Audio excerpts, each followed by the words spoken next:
kita belum mulai tuh, kayaknya ntar aja.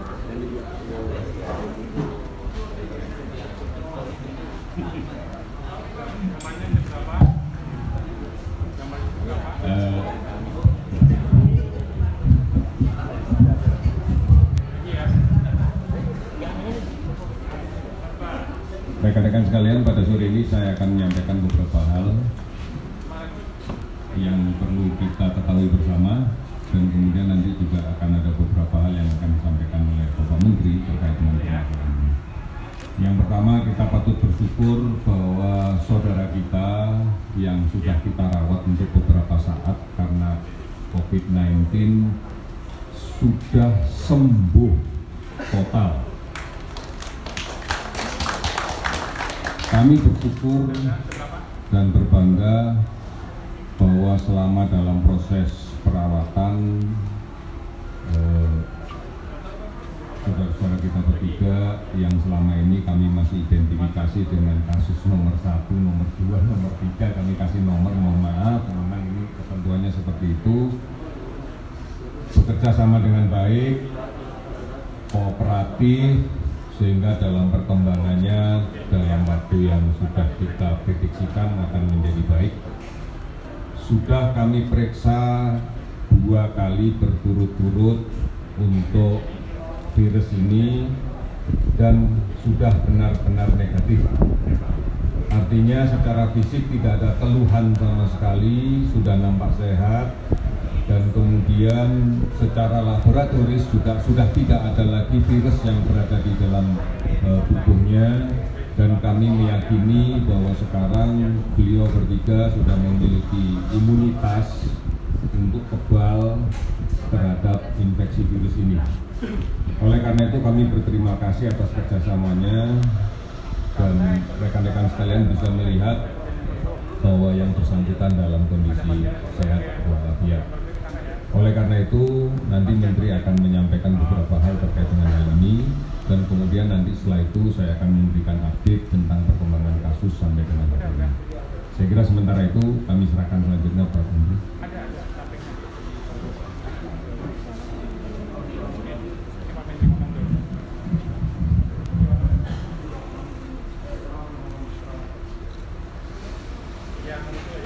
Sekali lagi ucapan syukur kami panjatkan kehadirat Tuhan Yang Maha Kuasa dengan sehatnya kembali saudara-saudara kita pasien nomor 1, 2, dan 3. Untuk itu saya kesini sekalian membawakan oleh-oleh buah tangan dari Bapak Presiden untuk bekal buat pasien nomor 1, 2, 3 yang sudah sehat, bukan pasien lagi, sudah sehat. Saudara kita yang betul-betul sehat, fisik maupun juga laboratorium semua sehat, berupa jamu. Nah, jadi akan diberikan jamu ramuan dari Bapak Presiden sendiri supaya bisa menjaga daya tahan tubuh dan imunitasnya, supaya juga tetap sehat terus. Dan pesan Bapak Presiden, mohon apa yang sudah disiapkan ini bisa nantinya diminum, dinikmati untuk bisa menambah kesehatannya. Untuk itu saya akan serahkan 2 buah untuk bertiga karena satu rumah. Bang, kamera Pak, mohon izin Pak. Bapak. Kiri Pak. Bapak. Mohon izin Pak.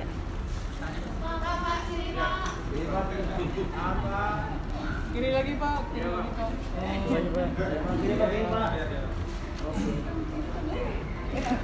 Ini yang satu, yang ibu, sekarang ibu.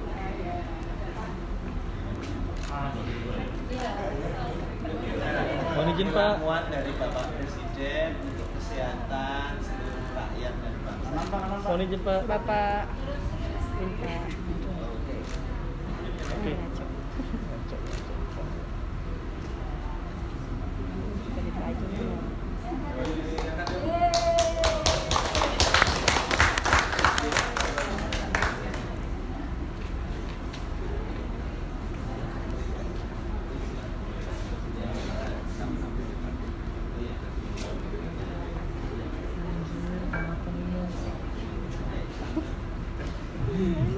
Iya. Ini gambaran bahwa memang penyakit ini tidak perlu terlalu ditakuti, bisa sembuh dengan baik. Hanya memang membutuhkan proses untuk bisa menjadi sembuh. Oleh karena itu kami berharap bahwa ini juga menjadi pembelajaran buat masyarakat semua. Hati-hati ya, takut tidak, apalagi panik. Ini yang menjadi penting, yang mudah-mudahan bisa dipahami oleh rekan-rekan sekalian. Oleh karena itu pada kesempatan ini kami mohon salah satu atau salah tiga juga nggak apa-apa, bisa memberikan beberapa hal yang bisa disampaikan, tiga juga boleh, kalian juga boleh. Ayo silakan. Di sini ada pakai ini ada.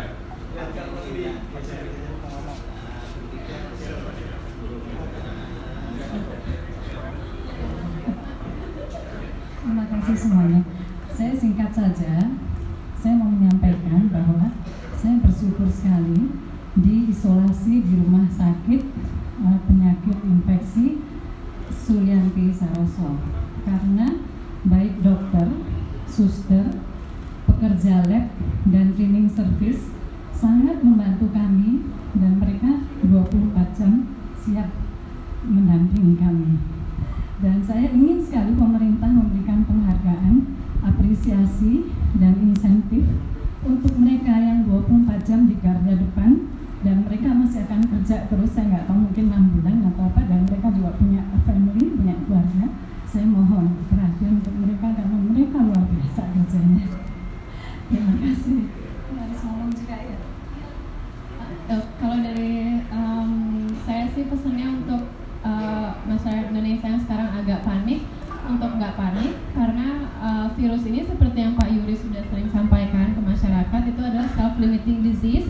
Jadi sebenarnya kita punya kekuatan dari dalam diri kita untuk menyembuhkan asal kita disiplin minum air putih yang banyak, istirahat yang benar, asupan gizi dan sayuran dan vitamin yang benar, jaga imun sistem, dan perlaksanakan personal hygiene yang ketat, rajin cuci tangan, dan juga dengarkan saranan dari pemerintah. Kalau memang kita diminta untuk social distance dan pembatasan sosial untuk sementara, ya kita sebaiknya lakukan sebaik-baik mungkin. Dan satu lagi, kalau kasus saya yang dinyatakan positif tapi tidak mempunyai tanda-tanda gejala apapun, itu sebenarnya lebih bahaya karena kita bisa saja melaksanakan aktivitas sehari-hari tanpa tahu kita menularkan ke orang-orang yang imunnya dan kesehatannya lebih lemah daripada kita, dan itu akan berefeknya lebih parah. Itu aja, makasih.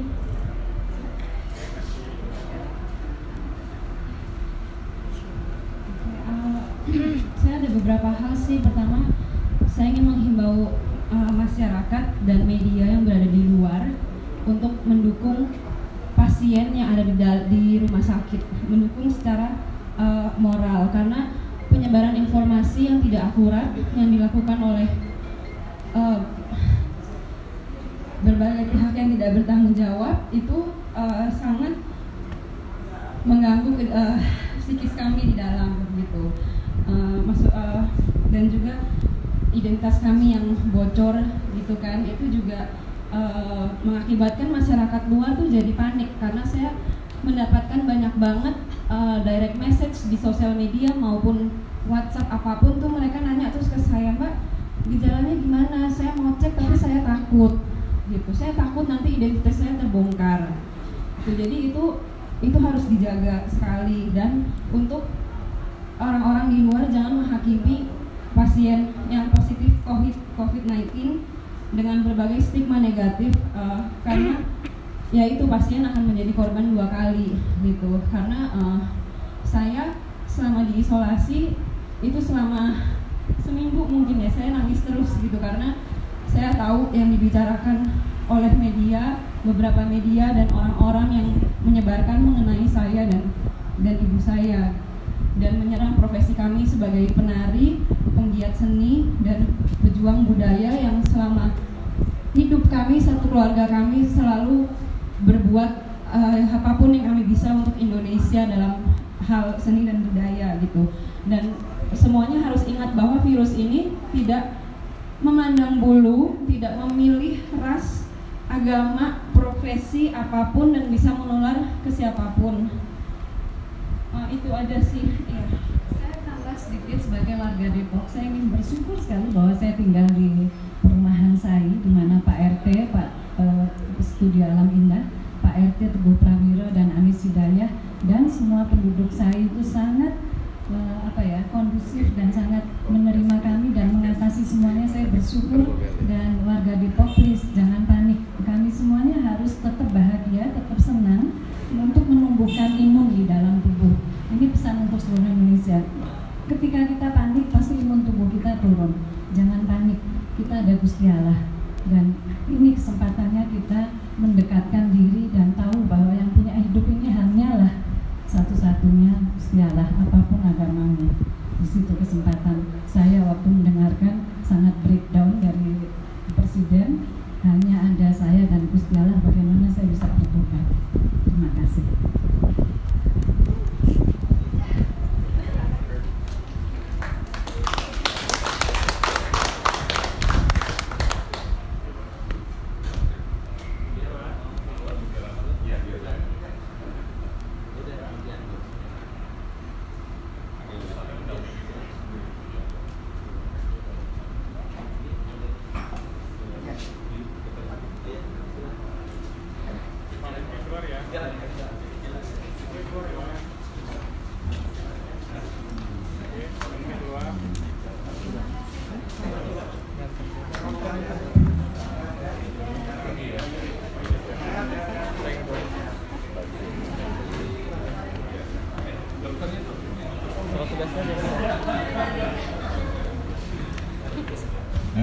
Iya.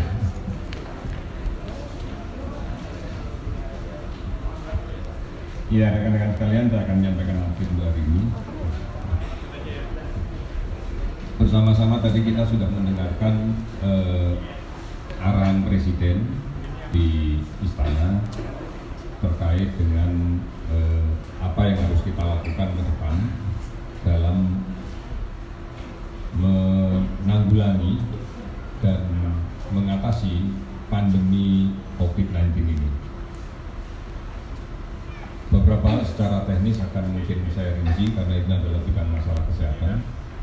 Yang pertama adalah bahwa untuk segera bisa mengendalikan penularan dan penyebaran penyakit ini, maka kuncinya hanya satu: segera temukan kasus positif di masyarakat, kemudian lakukan isolasi agar tidak menjadi sumber penularan di tengah masyarakat.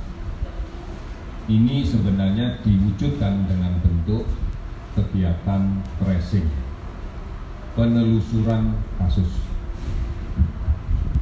Dari kasus yang kita rawat di rumah sakit, kita akan telusuri alamatnya di mana, kemudian 14 hari terakhir sebelum dia masuk ke rumah sakit itu apa saja aktivitasnya. Dari sinilah maka kita akan bisa mencari kemungkinan adanya kontak baru, dan kemudian kontak baru ini kita lakukan pemeriksaan.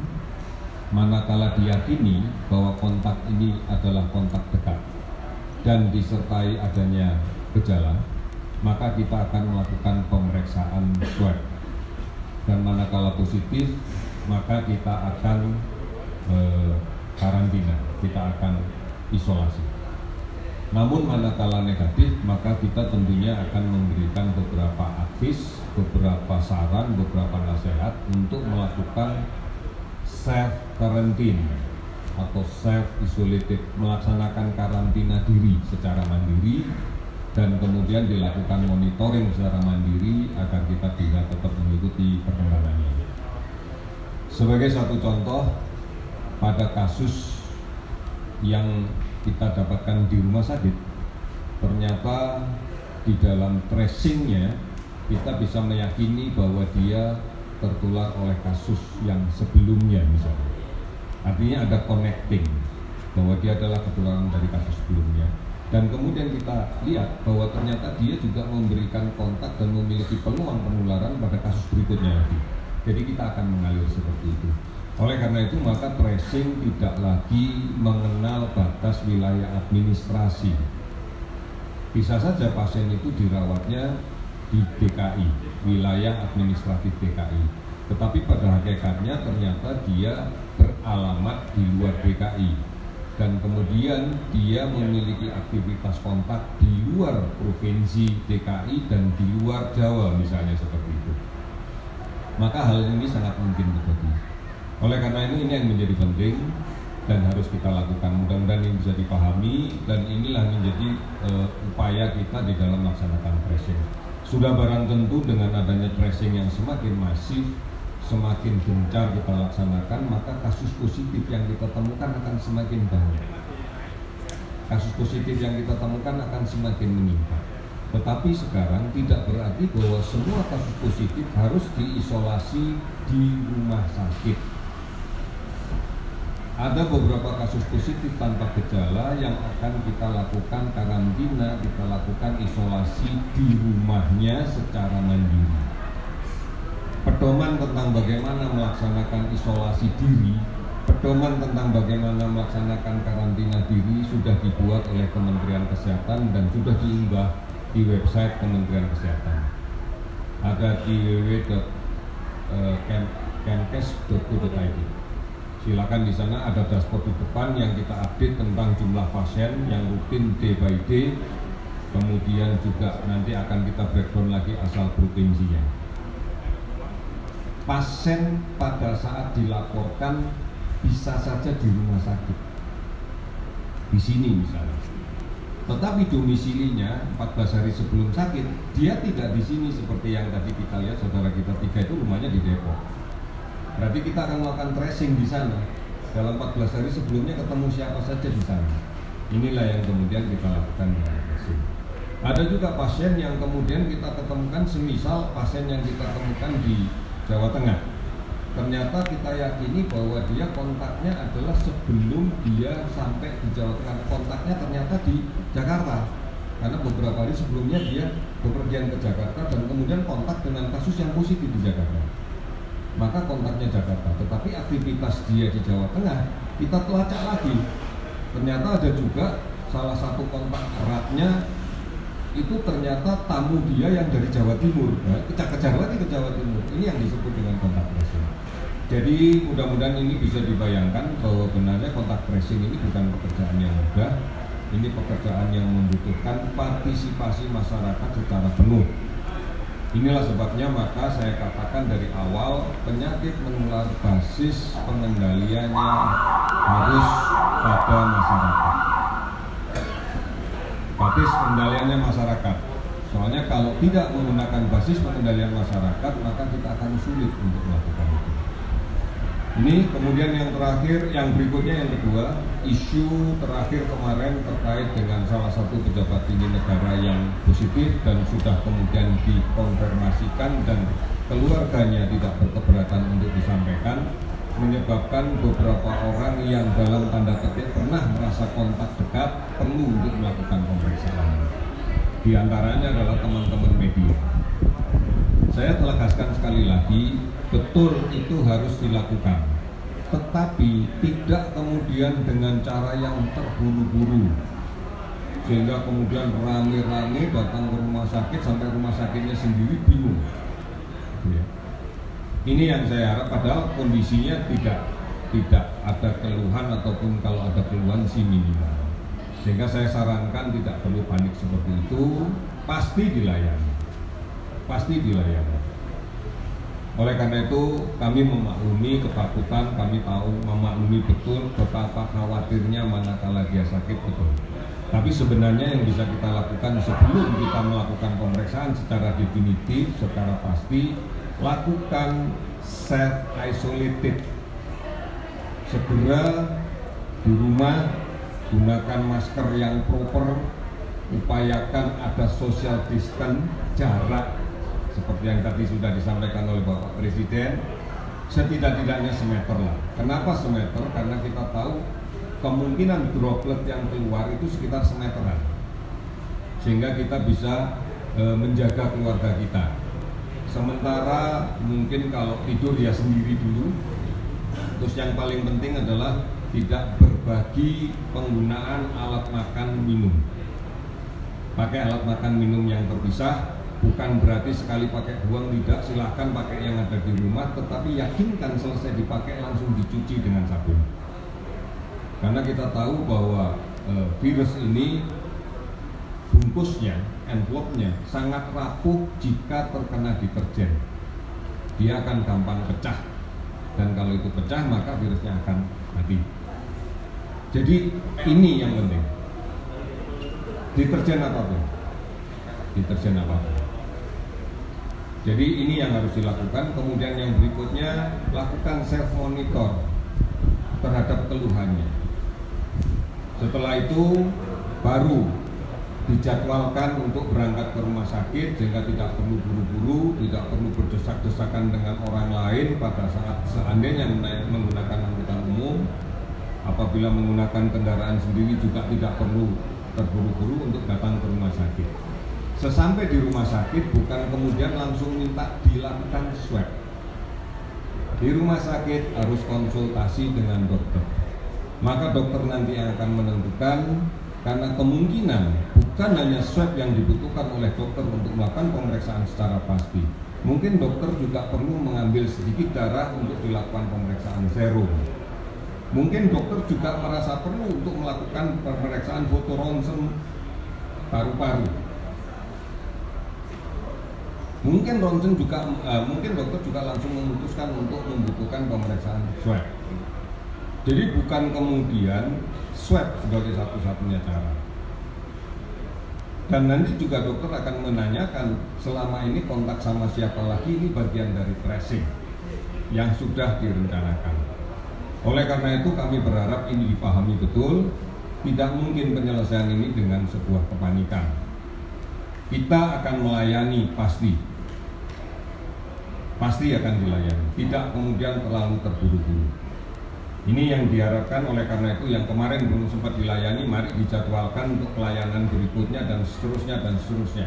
Ada 8 rumah sakit di Jakarta yang sudah ditunjuk sebagai rumah sakit rujukan. Nanti Saroso, Persahabatan, RSPAD, kemudian Pasar Minggu, Rumah Sakit Polri yang di Kramat Jati, Rumah Sakit Minto Harjo yang berada di Henil, kemudian ditambah lagi Rumah Sakit Fatmawati dan Rumah Sakit Tangerang, Cengkareng. Silakan cari yang terdekat dari tempat tinggalnya masing-masing. Bisa saja nanti pada saat pemeriksaan dokter ternyata menyatakan ini perlu self isolated, tidak perlu dirawat. Silakan Anda melakukan isolasi diri sendiri. Silakan. Itu akan tentunya dari assessment dokter atas dasar pemeriksaan fisik yang dilakukan.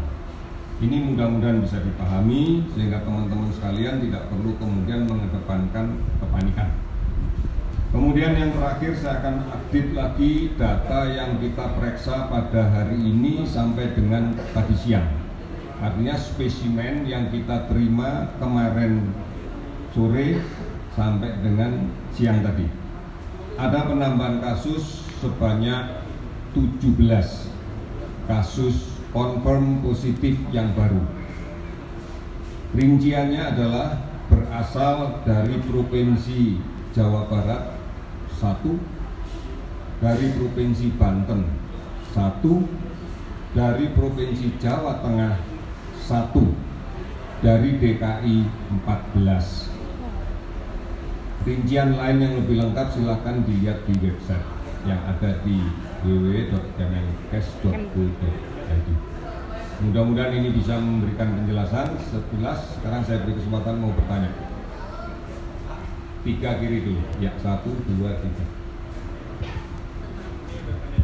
Selamat sore Pak, saya Victor dari CNN Indonesia TV. Sekitar pukul 2:30 tadi, saya baru bertemu dengan Ketua Umum Pengurus Besar Ikatan Dokter Indonesia.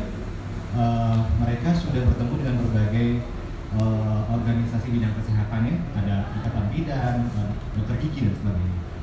Dan mereka sudah menyusun, rencananya besok akan disusun secara rapi dan akan diberikan ke pemerintah tentang usulan.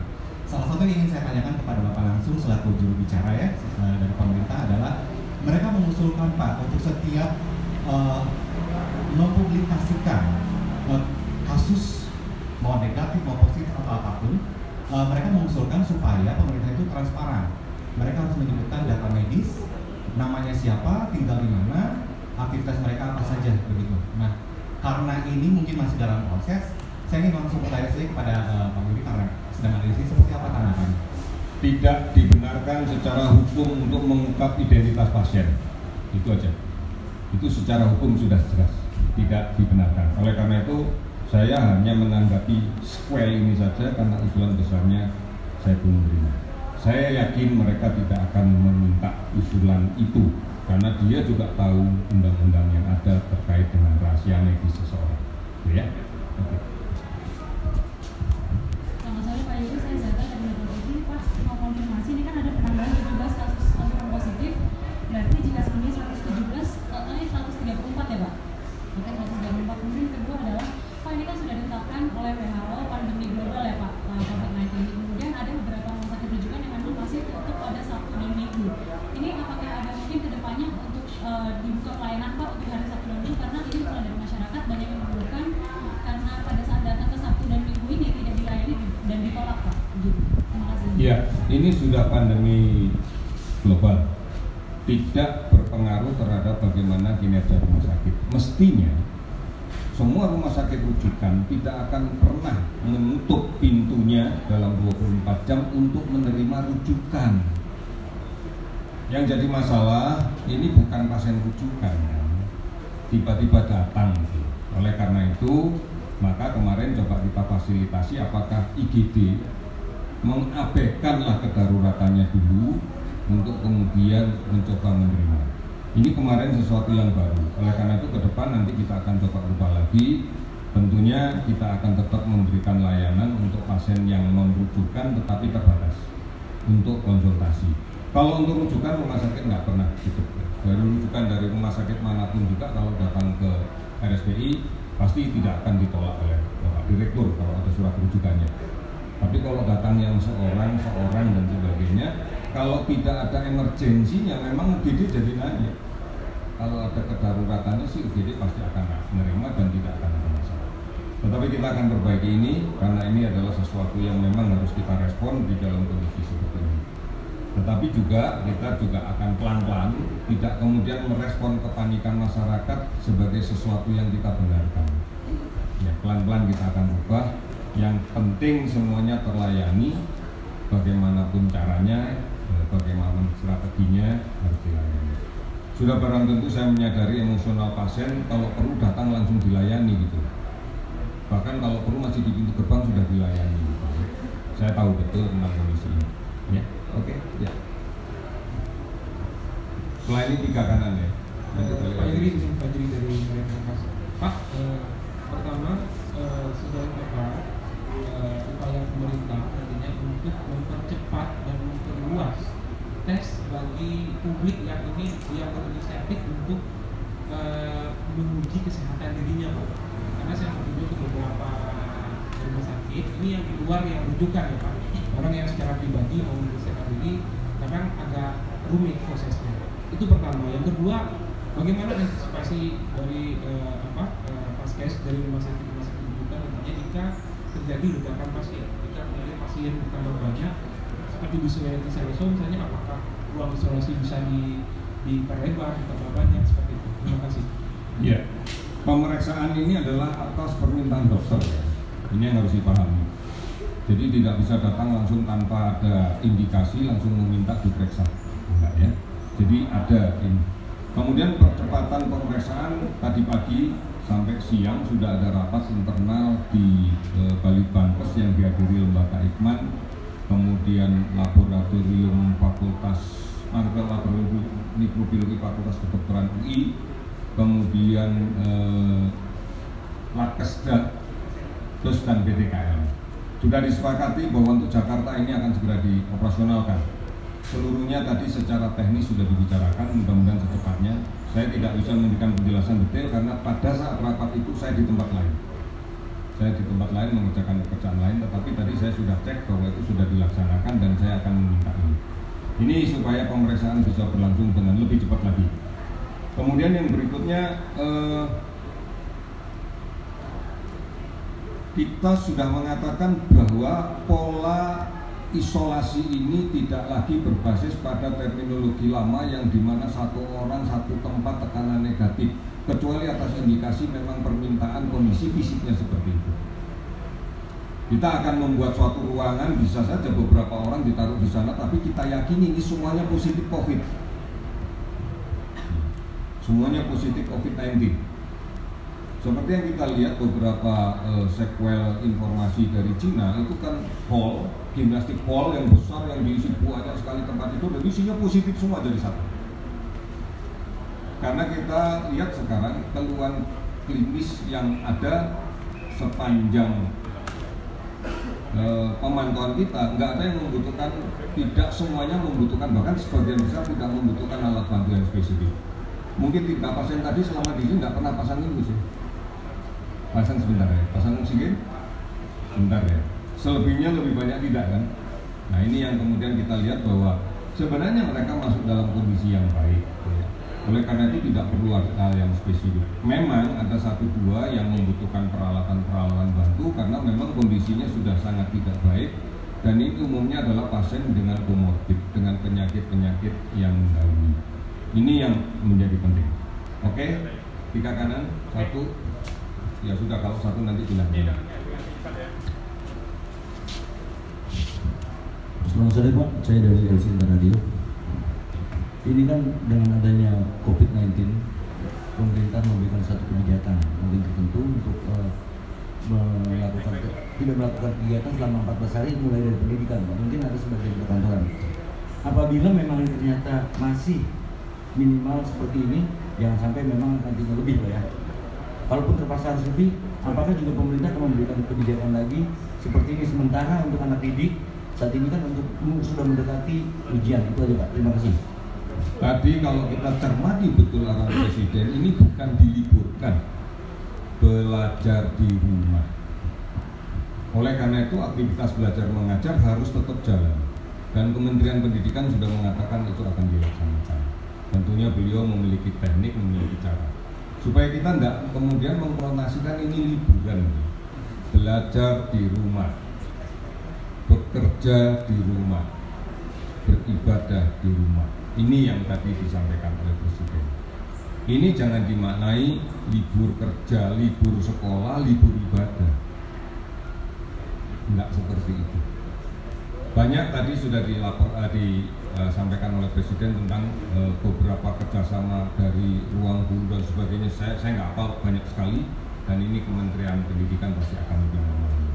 Jadi tolong dipahami bahwa ini adalah belajar di rumah, bekerja di rumah, dan beribadah di rumah.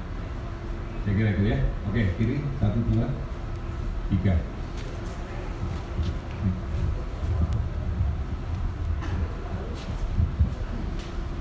Selamat sore Pak Yuri. Saya Pak Yuri, saya Zizi dari Detik.com. Ada beberapa pertanyaan sih Pak terkait dengan ODP dan obat untuk pasien. Yang pertama, tadi sempat disebutkan kalau yang ke rumah sakit itu ketika ODP dan memiliki gejala. Yang ingin saya tanyakan, cukupkah dengan melihat tes darah dan ronsen untuk pemeriksaan awal COVID-19 bagi pasien ODP? Bagi ODP. Yang kedua, karena udah lama ada virus ini, apakah Balitbangkes juga sudah meneliti tentang obatnya? Dan yang ketiga, pasien positif yang di beberapa rumah sakit ini dikasihnya obat apa? Karena kan kalau dia memberi pasien positif obat HIV dan obat influenza. Apakah semuanya di seluruh rumah sakit rujukan pemberian obatnya sama? Terima kasih. Iya, dokter tahu betul kok nanti ya. Dokternya kan dokter ahli semua. Nanti tahu dari pemeriksaan darah, dari ronsen, nanti larinya kemana beliau tahu betul. Yakinlah dokternya hebat itu. Obat, ya, virusnya saja belum banyak yang bisa kita isolasi. Obat ini tidak berbicara sektoral, dunia pun bergerak bersama-sama untuk menemukan apa sih vaksinnya, apa sih obatnya yang betul-betul cespon lah gitu ya, betul-betul drug of choice untuk kasus ini. Ini sedang berproses. Tentang tidak apa di rumah sakit dikasih obat apa, ini ada direktur. Silakan. Obat di sini dikasih obat apa? Jadi obat standar yang kita berikan itu adalah obat cairan tubuh. Jadi kalau dia membutuhkan infus kita berikan, tapi kalau dia tidak kita berikan. Yang kedua adalah vitamin dan suplemen, karena dengan ini kita ingin meningkatkan daya tahan tubuh dan imunitas dia. Nah terakhir, obat yang kita berikan sesuai dengan gejala yang ada. Kalau dia panas, kasih obat anti panas. Kalau batuk, obat sesak begitu. Dan kalau ada infeksi sekunder, kita kasih antibiotik. Itu aja prinsipnya.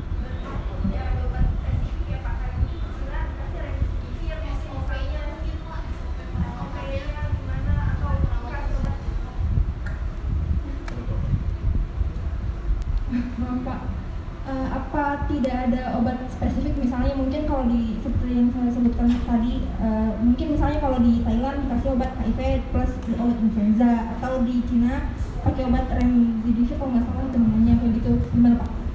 Jadi karena virus ini baru, ya, jadi sampai saat ini belum ada obat yang sudah menjadi dipatenkan oleh WHO, sehingga kita memberikan obat tadi yang saya sebutkan tadi. Kemudian apabila ada gejala kita berikan untuk maintenance dia agar dia stabil dan menurun semua keluhan-keluhan yang ada. Iya sama. Ya, obat definitif belum ada. Di Cina sudah dipakai riset dengan kloroquine, kemudian di Thailand dengan obat anti virus HIV dan lain-lainnya. Itu studi-studi lokal, belum jadi standar dunia yang kemudian menjadi acuan baku dari WHO. Ya. Iya, sedang diteliti kan berarti belum ada. Gitu. Kamu diteliti kok diminum-minum? Pak, itu betulkah, Audrey dari Kompas TV, Pak mau nanya, betulkah perawat yang dirawat di RSPI Sulianti itu meninggal dunia? Kalaupun tidak benar, bagaimana caranya juga perawat itu bisa diberikan juga kesehatan supaya tidak terkena corona juga? Terima kasih. Ada tenaga kesehatan kita yang terpapar dan kemudian sampai meninggal. Ya. Kita berprihatin juga, tetapi sekali lagi bahwa memang bekerja di dunia kesehatan, apalagi di rumah sakit penyakit infeksi, maka kita harus sadar betul bahwa risiko itu ada. Bukan berarti pasrah, tidak, oleh karena itu standar SOP perlindungan diri mutlak di sini. Mutlak harus dilakukan. Kita sedang melakukan tracing, apakah ini ketularan dari kontak dengan pasien atau di luar itu, karena perawat juga punya lingkungan sosial kan di luar. Ini yang sedang kita tracing, dan tracing ini sedang berlangsung. Jadi kita selalu mengingatkan kepada teman-teman yang bekerja di dalam dunia medis, karena ini bukan ilmu baru. Semua pelajaran yang diberikan kepada tenaga kesehatan yang kontak dengan pasien, yang pelajaran pertama itu adalah perlindungan diri. Itu pelajaran nomor 1. Bagaimana mengupayakan pencegahan agar tidak tertular, itu adalah pelajaran nomor 1 dan basis. Apalagi untuk rumah sakit yang sudah terakreditasi, ini sudah menjadi standar. Oleh karena itu tetap kita akan melakukan tracing, apakah ini ketularan pasien pada saat dia bekerja atau mungkin ketularan di luar. Karena di beberapa kasus kita juga punya tenaga kesehatan yang tertular positif dan sudah sembuh. Ternyata ketularannya di luar, bukan pada saat menjalankan profesinya sebagai tenaga kesehatan. Bisa saja itu terjadi. Oke, ya berikutnya. Ini. Saya Karit dari Detikcom. Terakhir ya. Kemarin kan ada kabar yang di Cianjur itu sempat awalnya negatif ya Bang. Kemudian kemarin diumumin sama Pemda setempat di Jabar itu katanya hasilnya ternyata dia positif. Itu gimana ya Pak? Proses dari yang awalnya tadinya negatif terus kemudian jadi positif lagi. Bukan positif lagi. Ya, baru menjadi positif. Menjadi positif itu gimana Pak? Ya, ini sesuatu yang berjalan sesuai dinamika penyakitnya. Tidak semua orang begitu diperiksa langsung positif pun enggak. Yang sering terjadi adalah negatif, tetapi kok gejala klinisnya masih periksa lagi serial, baru ketemu positif. Jadi tidak bisa sekali diperiksa. Ini pemeriksaan serial. Pemeriksaan awalnya negatif, serial berikutnya ternyata dari spesimen terakhir sebelum dia meninggal itu yang positif. Iya, nggak apa-apa. Baru ditemukan saat itu. Baru positifnya saat itu ketemu. Kalau kita mencoba melihat salah satu pasien yang di Vietnam sampai 7 kali diperiksa negatif, baru yang 7-nya positif. Dan itu dilakukan hampir setiap hari. Atau ada yang 2 hari sehat, tapi setiap hari ambil lagi, besoknya ambil lagi. Karena negatif itu bisa juga dimaknai bahwa memang jumlah virusnya belum begitu banyak sehingga mampu untuk bisa kita hitung, bisa didetek oleh alat. Oleh karena itu sebenarnya acuan kita sekali lagi, penentuan positif negatif tidak diorientasikan tentang bagaimana merawat pasiennya, tetapi bagaimana kita mewaspadai tentang kontak dekatnya. Itu yang penting. Karena pasien positif apapun obatnya tadi juga sama, sudah dijelaskan. Perawatannya juga sama. Jadi tidak kemudian yang positif obatnya berubah, yang tidak positif obatnya berubah. Sama obatnya. Dan ini kan self-limiting disease.